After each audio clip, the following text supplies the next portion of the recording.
Hello दोस्तों, आपका अपना चैनल मैथ स्टडी वेलकम में आपका स्वागत है। आज इस वीडियो में हम लोग पढ़ेंगे क्लास 10th के यूपी बोर्ड परीक्षा वर्ष 2025 में बहुविकल्पी में आने वाला महत्वपूर्ण प्रश्न। जो ये प्रश्न आपको मैं बताने जा रहा हूँ, निश्चित तौर पे अगर यह क्वेश्चन आप तैयार कर लेते हैं तो 2025 के यूपी बोर्ड के परीक्षा में जो 20 बहुविकल्पी प्रश्न मैथमेटिक्स में पूछेगा, निश्चित ही उसको आप हल करके रहेंगे।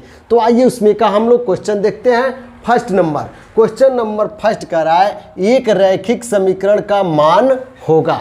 एक रैखिक समीकरण का मान होगा। ऑप्शन ए में 0, यहाँ पे है ऑप्शन बी में 2, ऑप्शन सी में 1 और ऑप्शन डी है इनमें से कोई नहीं। तो इसका सही आंसर क्या होगा? तो इसका सही आंसर होगा ऑप्शन सी, जो कि 1 इसका आंसर होगा। जैसे आपसे पूछ दिया जाए कि द्विघात समीकरण 2x² + 3x + 4, ये द्विघात समीकरण में यह कितनी घात का समीकरण है? तो कितने घात का? यह 2 घात का है, तो इसका 2 हो जाएगा। अगर मान लीजिए x की पावर 3 में दे दिया, इसको पूछा जाएगा तो कितने घात की हो जाएगा? 3 घात का हो जाएगा। उसी प्रकार एक रैखिक समीकरण, तो रैखिक समीकरण आपको हो जाएगा 2x + 3। x पर कितना घात छुपा है? 1 घात छुपा है, इसलिए मेरे भाई इसका आंसर कितना हो जाएगा? या 1 हो जाएगा, जो कि विकल्प नंबर सी सही है। ठीक है, आइए अब देखते हैं क्वेश्चन नंबर 2 में। क्वेश्चन नंबर 2 कह रहा है tan π/2 का मान क्या होगा? ऑप्शन ए है 0, ऑप्शन बी है अनंत, ऑप्शन सी है करणी में 3, ऑप्शन डी है 1/√3। बहुत ही शानदार तरीका है इसको हल करने के लिए, और आप इसको देखते ही आप इसका आंसर निकालेंगे और बहुविकल्पी में जो भी ऑप्शन सही होगा उसको आप ब्लैक करेंगे। आइए इसका मान हम निकालते हैं। दिया है tan π/2, यानी इसको हम लोग लिख सकते हैं, पाई का मान अंश में कितना होता है? तो इसका मान होता है 180 अंश। कितना होता है? 180 अंश, और बट्टे में 2 से भाग देंगे, 90 बार में कैंसिल हो जाएगा, यानी यह हो जाएगा tan 90 अंश। tan 90 अंश का मान मेरे भाई कितना होता है? तो tan 90 अंश का मान इन्फिनिटी, अनंत होता है, जो कि विकल्प नंबर आपका इसमें बी सही है। बढ़िया से समझ में आ रहा होगा। क्वेश्चन नंबर 3 कह रहा है कि बिंदु 4, -4 किस चतुर्थांश में स्थित है? इसका 4 ऑप्शन दिया है। चारों ऑप्शन में मेरे भाई कोई एक ही सही होगा। ऑप्शन ए है प्रथम चतुर्थांश, ऑप्शन बी है द्वितीय चतुर्थांश, ऑप्शन सी है तृतीय चतुर्थांश, ऑप्शन डी है चतुर्थ चतुर्थांश। तो इसका हम पहले चतुर्थांश बना ले। इसको x अक्ष कहते हैं, इसको x' अक्ष बोलते हैं, इसको y अक्ष कहते हैं और इसको y' अक्ष कहते हैं, और यह मूल बिंदु O होता है। ठीक है, अब इसमें आपसे पूछ रहा है क्या? प्लस और माइनस यहाँ पे दिया है। यहाँ क्या छुपा है? प्लस, और यहाँ पे क्या है? माइनस। तो प्लस होगा तो राइट साइड में जाएगा। पहले वाले मान को भुज कहते हैं और बाद वाले मान को कोटि कहते हैं। तो 4 ठो इधर जाएगा, 1 2 3 4, ये सब दूरी आपस में क्या होगी? बराबर मान लेंगे 1-1 सेंटीमीटर पर।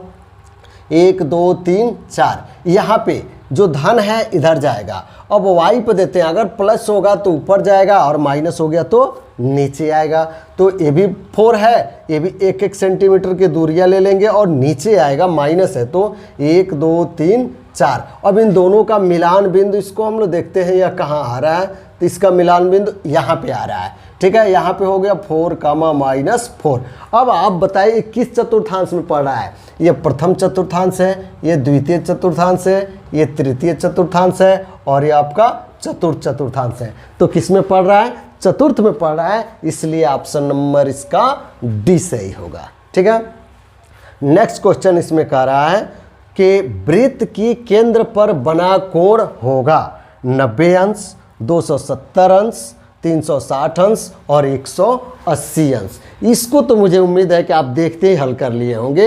एक वृत्त में, एक वृत्त के अंदर कितने अंश का कोण बनता है? तो 360 अंश का कोण बनता है। तो विकल्प नंबर आपका सी सही हो जाएगा, जो कि 360 अंश है। यदि इसको पूछ दे कि एक त्रिभुज में कितने अंश का कोण बनता है, यहाँ वृत्त के जगह पे क्या दे दे कि एक त्रिभुज में कितने अंश का कोण बनता है?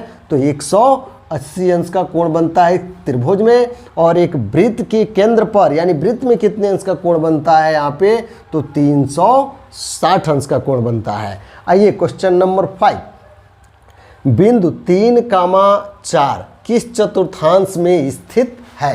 सेम इसी तरह का ये भी सवाल है, जैसे क्वेश्चन नंबर 3 है उसी प्रकार क्वेश्चन नंबर 5 है। 3 और 4, यहाँ पे जो 3 और 4 दिया है, 3 भी प्लस है और 4 भी प्लस है, ठीक है। तो प्लस कामा प्लस पहले चतुर्थांश में होता है, इधर माइनस कामा प्लस दूसरे चतुर्थांश में होता है, तीसरे में होता है माइनस कामा माइनस, और चौथे में होता है क्या, प्लस कामा माइनस।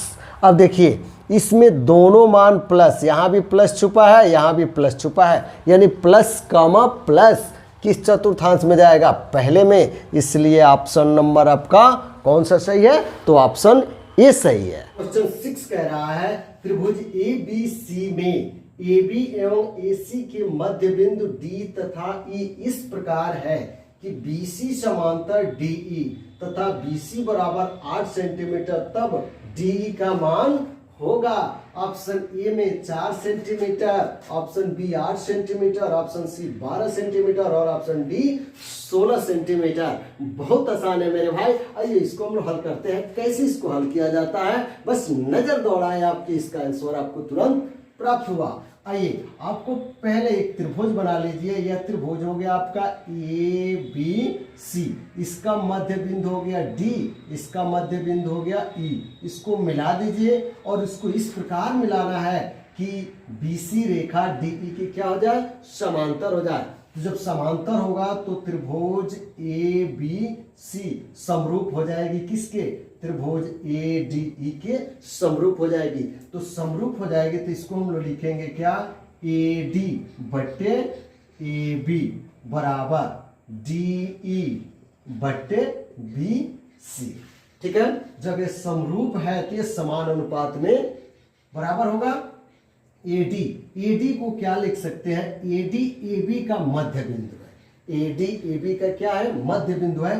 तो AD की जगह पे हम लोग लिख सकते हैं AB बट्टे 2, और नीचे पहले से क्या इसमें है, AB है। DE, इसका अगर हमने यहाँ पे DE नीचे वाला भुजा लिया है तो यहाँ भी नीचे ही वाला क्या लिए है, BC। तो DE पूछ रहा है बट्टे BC का मान इसमें कितना है, 8 सेंटीमीटर है, तो 8 सेंटीमीटर हो जाएगा। अब AB से या AB कैंसिल हो गया, ठीक है। अब इसका तिरछा गुणा हम कर लेंगे, DE में 2 का गुणा करेंगे तो 2DE हो जाएगा बराबर 8 सेंटीमीटर। 2 गुणा है, इधर जाकर के भाग होगा तो 2 चौको 8, DE बराबर हो गया कितना मेरे भाई, 4 सेंटीमीटर इसका आंसर होगा, जो कि विकल्प नंबर आपको इसमें कौन सा सही है, तो विकल्प नंबर ए सही है। क्वेश्चन 7 कह रहा है एक सिक्का उछालने पर एक चित आने की प्रायिकता ज्ञात कीजिए। Option A 1/2, option B 2/3, option C 4/5, option D 1। मुझे उम्मीद है कि आप देखते हैं इसका भी आंसर आप निकाल लिए होंगे। आइए देखते हैं, सिक्का को जब हम उछालते हैं, सिक्का को जब उछालते हैं या तो चित आएगा नहीं तो पट आएगा। एक चित आ सकता है या क्या आ सकता है, पट आ सकता है, ठीक है। एक स्थिति यह है, एक स्थिति यह है, दोनों को जोड़ेंगे तो एक एक स्थितियां मिलकर कितनी स्थितियां उत्पन्न हो रही है, यहाँ पे 2 स्थितियां उत्पन्न हो रही है। इसमें पूछ रहा है एक सिक्का को उछालने पर एक चित आने की प्रायिकता, तो 1 बट्टे कुल संख्या चित और पट एक एक मिलकर कितना हो जाएगा, 2, तो 1 बट्टे 2 इसका आंसर हो जाएगा, जो कि विकल्प नंबर ए सही है। क्वेश्चन नंबर 8 कह रहा है इसमें आपको कि AP अरिथमेटिक प्रोग्रेशन समांतर श्रेणी में यह है 10, 16, 22, 28, डॉट डॉट डॉट का सर्वांतर होगा। इसमें पूछा है सर्वांतर पूछा है। सर्वांतर निकालने के लिए सर्वांतर को D से निरूपित करते हैं मेरे भाई, तो D बराबर क्या हो जाएगा, जो यह नेक्स्ट पद होगा आने वाला, इसकी बाद जो पद है उसमें से इसके पहले वाले पद को क्या करते हैं, माइनस कर देते हैं। यानी 16 में से किसको घटा देंगे, 10 को घटा देंगे तो कितना आ जाएगा, 6 आ जाएगा। या आप यहाँ पे घटा दीजिए, 22 में से हम किसको घटा देंगे, तो 16 को घटा देंगे तो भी बचेगा कितना, 6। या आप यहाँ 28 में से 22 को घटा दीजिए, 28 में से 22 को घटाएंगे तो कितना बचेगा, 6। यानी सर्वांतर इसका कितना प्राप्त होगा, 6 आएगा। इसलिए इसका आंसर हो जाएगा आपका 6, जो कि ऑप्शन नंबर बी सही है। ठीक है, आइए देखते हैं क्वेश्चन नंबर 9 में कह रहा है 3, 5, 2, 5, 7, 5, 8, 5 का बहुलक पूछा है। ठीक है, इसका बहुलक क्या होगा। ठीक है, 3, 5, 2, 5, 7, 5, 8, 5 में सबसे अधिक बार देखिए क्या इसमें आपको प्राप्त हुआ है। तो सबसे अधिक बार जो प्राप्त हुआ है वो 5 प्राप्त हुआ है। कितनी बार, एक बार, एक बार, एक बार, एक बार, 4 बार प्राप्त हुआ है। तो जो सबसे अधिक बार अंक आता है वही उसका क्या कहलाता है, बहुलक कहलाता है। तो सबसे अधिक बार 5 आया है, इसलिए इसका बहुलक कितना हो जाएगा, 5 हो जाएगा। ऑप्शन नंबर बी इसका सही है। क्वेश्चन 10 इसका कह रहा है मेरे भाई, दो समरूप त्रिभुजों की संगत भुजाओं का अनुपात 4 संबंधी 9 है, तब उनके क्षेत्रफलों का अनुपात होगा 16/27, 16/81, 9/25, 4/9। बहुत ही शानदार तरीका इसको हल करने के लिए। आइए इसको हम लोग हल करते हैं। कैसे हल किया जाता है, तो कह रहा है दो समरूप त्रिभुज की संगत भुजाओं का अनुपात 4 संबंधी 9 है, तो उनके क्षेत्रफलों का अनुपात पूछ रहा है। तो क्षेत्रफलों का अनुपात A1/A2 इक्वल टू भुजाओं के, जो भुजा दिया है यह संगत भुजाओं का अनुपात भुजाओं के वर्ग के अनुपात होता है, यानी 4/9 का यह क्या हो जाएगा, स्क्वायर, 4 चौक को 16, 9 9 81, यही इसका आंसर होगा 16/81, जो कि विकल्प नंबर आपका इसमें 20 है। आइए नेक्स्ट क्वेश्चन 11, 1/√3 बराबर है tan 60 डिग्री। ठीक है, tan 60 degree, cos 45 degree, tan 30 degree, sin 60 degree. यानी कितने अंश का मान इसमें जो दिया है वह 1/√3 के बराबर है। ठीक है, तो आप जानते हैं कि tan 60 अंश का मान होता है करणी में 3। ठीक है, cos 45 अंश का मान होता है 1/√2, tan 30 अंश का मान होता है 1/करणी में 3, और 1/करणी में 3 ही तो पूछा है, यानी कौन सा सही है, तो tan 30 अंश सही है, यानी ऑप्शन नंबर आपका सी इसमें सही है। ठीक है, आइए अगला क्वेश्चन देखते हैं। यह क्वेश्चन नंबर 12, निम्न में कौन परिमेय है, पाई, ऑप्शन बी में दिया है √7, ऑप्शन सी में दिया है √16/√25, ऑप्शन डी में है √14/√5। इसमें से कोई एक विकल्प परिमेय संख्या निकालना है। क्या निकालना है, परिमेय संख्या आपको ज्ञात करना है। आइए परिमेय संख्या ज्ञात करने से पहले आप इन क्वेश्चनों पे ध्यान दीजिए कि मैं जो भी क्वेश्चन आपको बता रहा हूं इसको परीक्षा में जाने से पहले एक बार जरूर इसको देख लीजिएगा। निश्चित तौर पे इसमें से क्वेश्चन आपको पूछेगा। इसलिए परीक्षा वर्ष 2025 में जो भी हाई स्कूल के छात्र छात्राएं हैं यदि परीक्षा देने जा रहे हैं तो निश्चित तौर पे आप इसको देख कर ही जाएंगे। इसको तैयार कर लीजिए, निश्चित रूप से इसमें से सवाल आपको मिलेगा। आइए देखते हैं इसको कैसे हल करते हैं।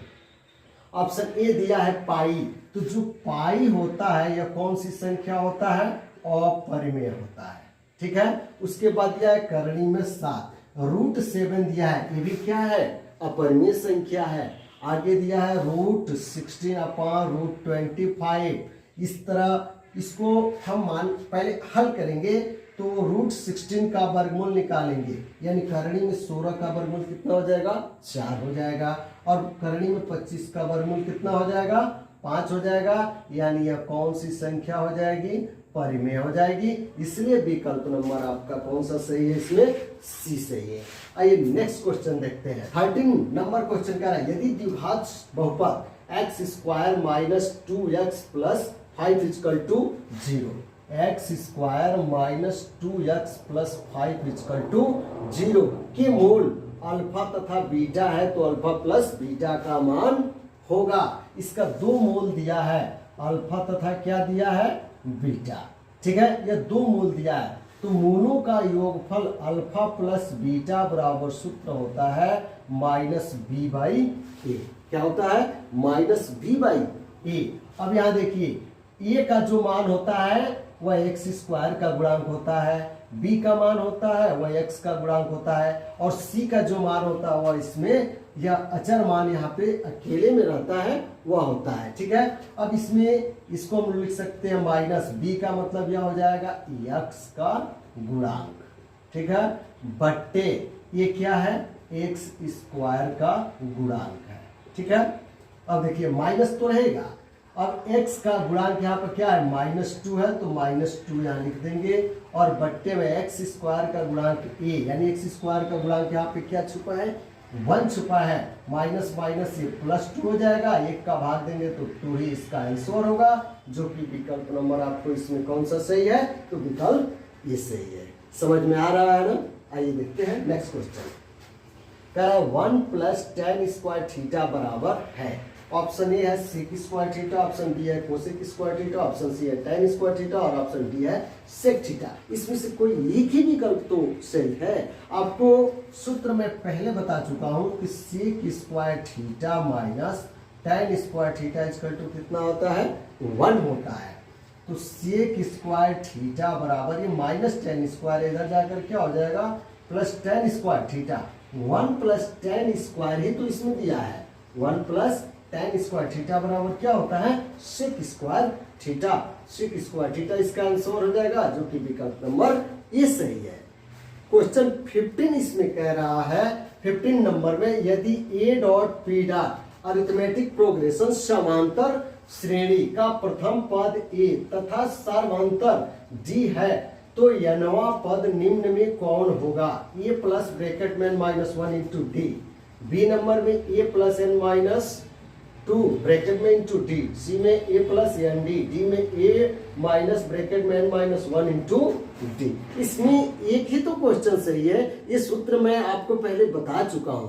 कौन सा विकल्प सही होगा, इसको देखते ही तो हल कर दो मेरे भाई। क्या होगा बताइए, तो इसका आंसर होगा आपका ए, जो कि होता है a प्लस n-1 ये ब्रैकेट में इंटू डी। कौन सा पद, nवां पद। कब, जब स्मॉल a प्रथम पद है और सर्वांतर स्मॉल d दिया हो, तो उसका nवां पद होता है a plus n-1 into D. ठीक है, नेक्स्ट क्वेश्चन 16 नंबर।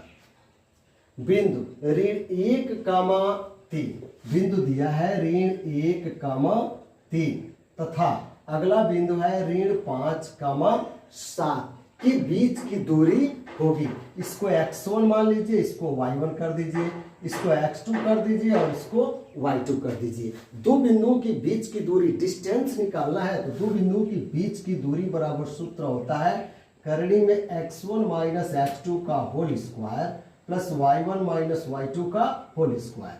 करणी में x1 कितना है, -1 है, यहाँ पे x2 कितना है, तो -5 है, एक सूत्र का माइनस और एक इसमें का माइनस, प्लस हो जाएगा का होल स्क्वायर, प्लस y1 3 है, y2 7 है का होल स्क्वायर। यहाँ पे 5 में से ऋण 1 हो जाएगा, घटेगा तो 4 का स्क्वायर हो जाएगा। 3 में से ऋण 4 घटेगा, 5 घटेगा, सॉरी 3 में से ऋण 7 घटेगा, तो कितना बच जाएगा, ऋण 4 का होल स्क्वायर हो जाएगा। 4 चौक को 16, 4 चौक को 16, माइनस में माइनस का गुणा यानी वर्ग करेंगे तो यह प्लस हो जाएगा। 16 दूना यह हो जाएगा, 16 16 मिलकर के करणी में 32। इसको क्या लिख सकते हैं, 16 गुणे 2, 16 का वर्गमूल कितना हो जाएगा, 4। करणी में क्या बच गया, 2। यही इसका आंसर होगा, 4 करणी में 2, जो कि विकल्प नंबर आपका ए सही है। मैं उम्मीद करता हूं कि निश्चित ही आपको यह समझ में आ रहा होगा। यदि समझ में यह आ रहा है तो चैनल को सब्सक्राइब करके बेल आइकन दबा दे, ताकि जो भी मैं वीडियो इस पे अपलोड करूंगा तो सबसे पहले नोटिफिकेशन आपको मिलेगा। आइए क्वेश्चन नंबर 17 नंबर 2, 5, 7, 3, 6, 3 में बहुलक है। इसमें बहुलक पूछा है। अभी इससे पहले मैं बहुलक आपको बताया, जो अंक सबसे ज्यादा बार इसमें रिपीट हुआ होगा, आया होगा, उसी को हम लोग क्या कहते हैं, बहुलक कहते हैं।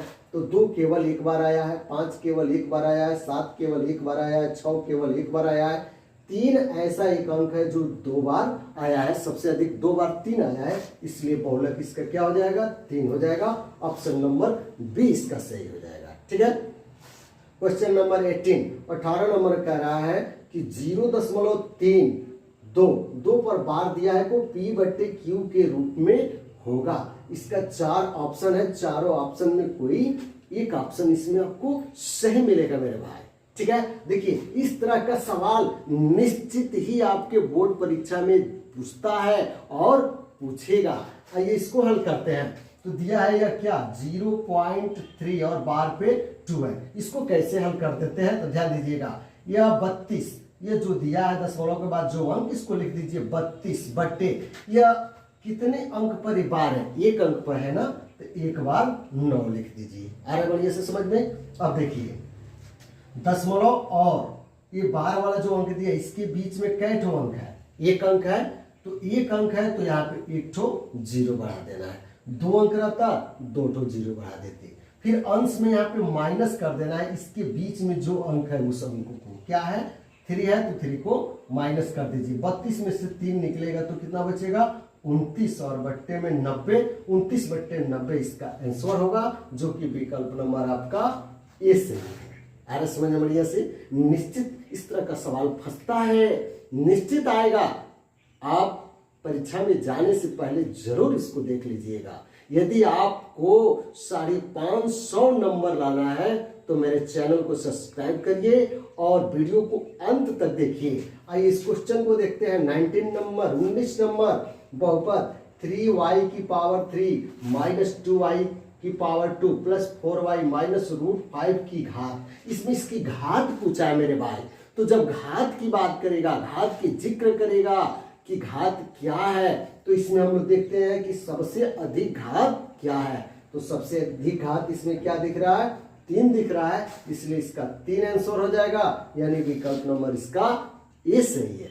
क्वेश्चन नंबर 20 इसमें कह रहा है, एक द्विघाती बहुपद के शून्यकों का योगफल तथा गुणनफल, ठीक है, योगफल 2 होए और तथा गुणनफल कितना हो जा रहा है, -15 है, तो बहुपद है। चूंकि बहुपद निकालने के लिए जो फार्मूला आपका होता है वह क्या होता है, x² माइनस मूलों का योगफल alpha plus beta into x plus मूलों का गुणनफल अल्फा इंटू बीटा होता है।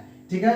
तो x² माइनस मूलों का योगफल alpha plus beta equal to 2 हो गया, यहाँ पे x रहेगा, और मूलों का गुणनफल -15 है तो -15 भर देंगे, यही इसका आंसर होगा, जो कि विकल्प नंबर आपको इसमें देखिए कौन सा सही है, x² माइनस 2x माइनस 15 विकल्प नंबर ए सही है। समझ में आ रहा है। नेक्स्ट क्वेश्चन इसमें कह रहा है 21 के किस मान के लिए रैखिक समीकरण 2x minus y minus 3 equal to 0 तथा 2kx plus 7y minus 5 equal to 0 का एक हल x बराबर 1 और y बराबर -1 है। यानी इसमें k का मान पूछ रहा है। ठीक है। तो x का मान और y का मान इस समीकरण में हम भरेंगे, वहां भरेंगे, इसको समीकरण 1 कहेंगे, इसको समीकरण 2 कहेंगे। तो इसमें हम भरते हैं x और y का मान, तो k इसमें दिया नहीं है इसलिए हम इसमें नहीं भरेंगे, इसमें मान इसका भर दीजिए। ठीक है। तो क्वेश्चन है आपको 2kx plus 7y minus 5 equal to 0। तो 2k x की जगह पे कितना भर देंगे, 1 भर दीजिए, प्लस 7 y की जगह पे -1 minus 5 equal to 0। 2 Ekam 2k हो जाएगा, प्लस माइनस माइनस 7 एकम 7 माइनस यहाँ पे 5 बराबर 0।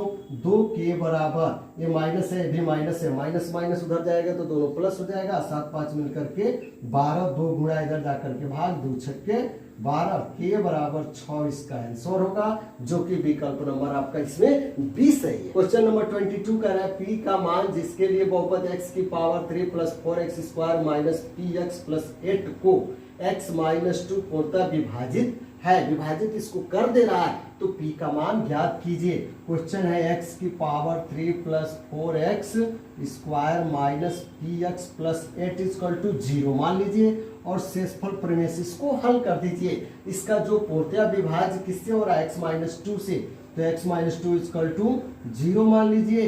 ये माइनस 2 है उधर जाकर के प्लस 2, जहाँ जहाँ x है वहाँ क्या भर दीजिए, 2 भर दीजिए, तो 2 की पावर 3 हो जाएगा प्लस 4 इंटू 2 की पावर 2 हो जाएगा, p इंटू एक्स की जगह पे 2 प्लस 8 इक्वल टू 0।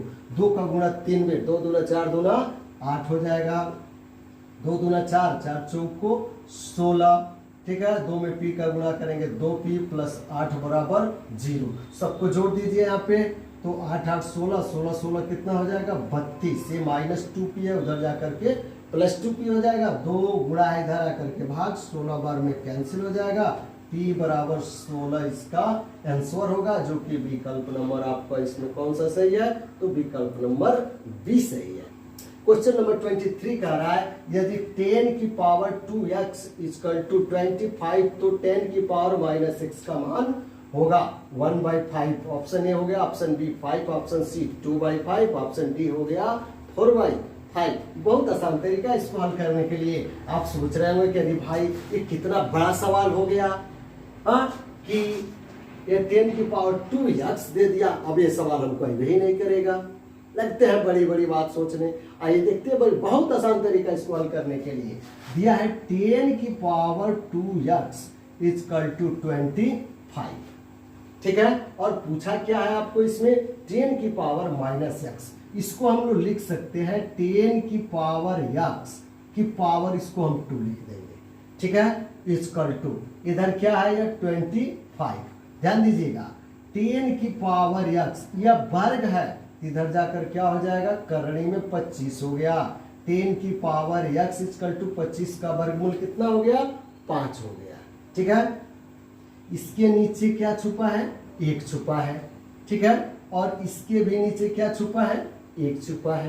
अंश को हर में और हर को अंश में परिवर्तन कर दीजिए, तो यह हो जाएगा 1/10 की पावर x, इसको लिखेंगे 1/5। दोनों पक्षों को क्या कर दिया गया, अंश को हर में हर को अंश में परिवर्तन कर दिया गया।